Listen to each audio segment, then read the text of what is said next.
There was a big warning from President Biden to gas companies this past week as Hurricane Ian was approaching. He said gas prices better not rise or we'll be coming after you, speaking to the oil companies, gas companies. Historically, hurricanes have done quite a bit of damage, Kevin. They've shut down these oil rigs. They've shut down oil production, and they've hurt the supply of oil, right? So Biden says that's no excuse to do the right thing here. But the question becomes, what is the right thing if supplies of oil go down significantly as a result?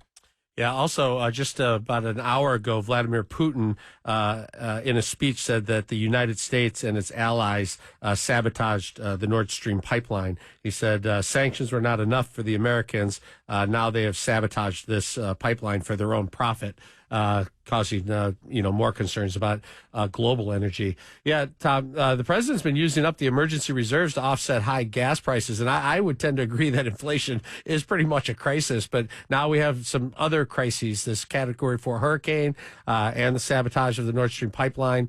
How will all of this impact us? Joining us now is Jay Young, who's a fourth-generation oil and gas professional. Good morning, Jay. How are you? Morning. I'm doing great. How are you guys doing? Good. I appreciate you coming on. Let's talk about the hurricane first. Did it hit any of the rigs? Do we have real concerns that the hurricane could cause gas prices to go up? No. I mean, it's more about your federal government than it's going to be about a rig situation. Fortunately, about right now, because it was on obviously the western coast of Florida, and now it's moving east, and it didn't shut down any oil pipelines. Which, if it does, that's not a good thing. Obviously, the price of oil is so sensitive that if you did shut down 1 million, 2 million barrels a day, you would see an impact. But we're in the clear. That's great news. Is there any concern about how much of the emergency reserve that we've been using? Yeah, well, I mean, you kind of knocked it out of the park with that one a minute ago. I mean, it's like we are now talking about the elections coming up and the price of gasoline's going down. And, under Trump, we're drill, baby, drill. We had plenty of oil on the markets and tons of supply. Demand was where it was. And so when you oversupply it, the price of gas is down. Same thing with strategic reserves. It's an artificial way to stimulate or increase our supply. So when we do need it, the prices aren't as high. So it's like prices are going down because of the strategic reserve, and we only have so much oil in the strategic reserve. We have less oil right now than we've ever had since we started it, and I don't know who's going to replace it. We do need to replace that oil, and when they're going to do it, they're going to do it at higher prices.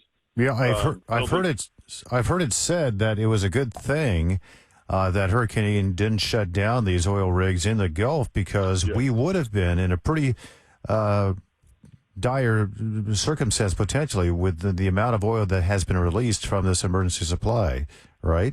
Yes, sir. That's exactly right, and it's so we need 20 million barrels a day in the United States. That's our appetite, or what George Bush said was our addiction. That was our addiction to oil. That's how much we need it every day. But now because of we were producing less. So after Corona came in, we went down from 14.5 million to 12, and we have barely even gotten up there because we have not been drilling for oil in the United States like we should have, or like we were before. That's another conversation.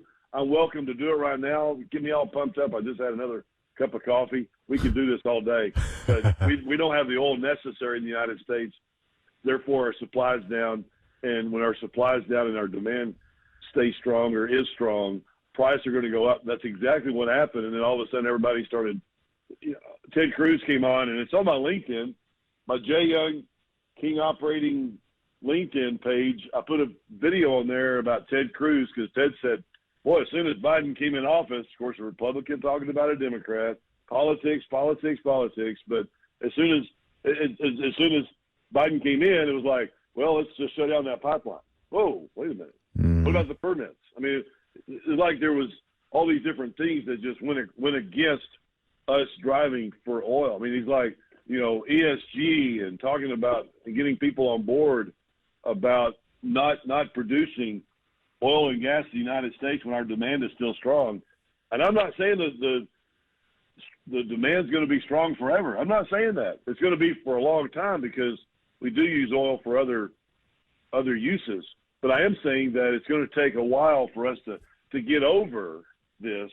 And when you have an artificial production, and I don't know if that's the right way. I don't know. What do you say in Detroit? Well, I think you're right. I think what you're saying is correct. If you're affecting gas prices by temporarily releasing all these emergency reserves of oil, that's going to come to an end next month. And then what happens after that? Yeah.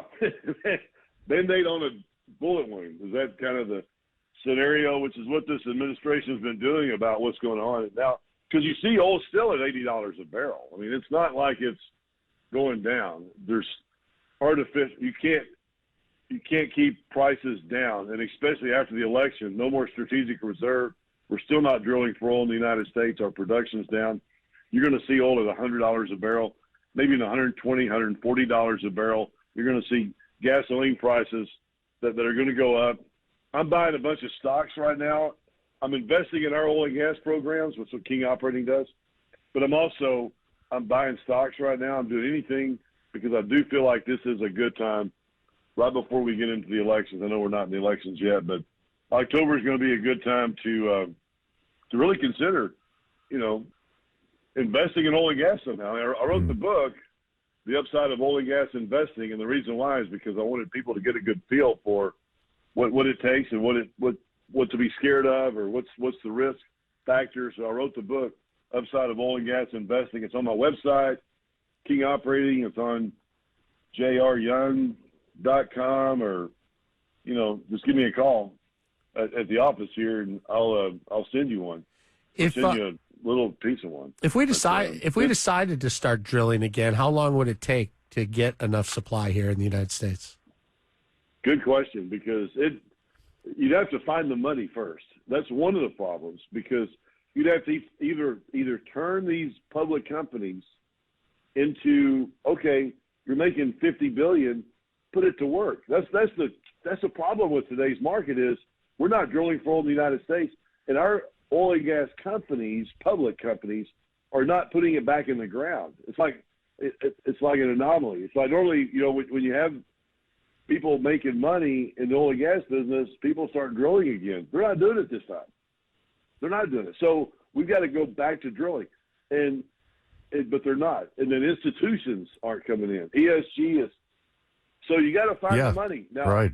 If everybody said yes and we turned the spigot, it would take 6 months, a year and a half to really ramp up to the Trump days of how much oil are we producing? Yeah.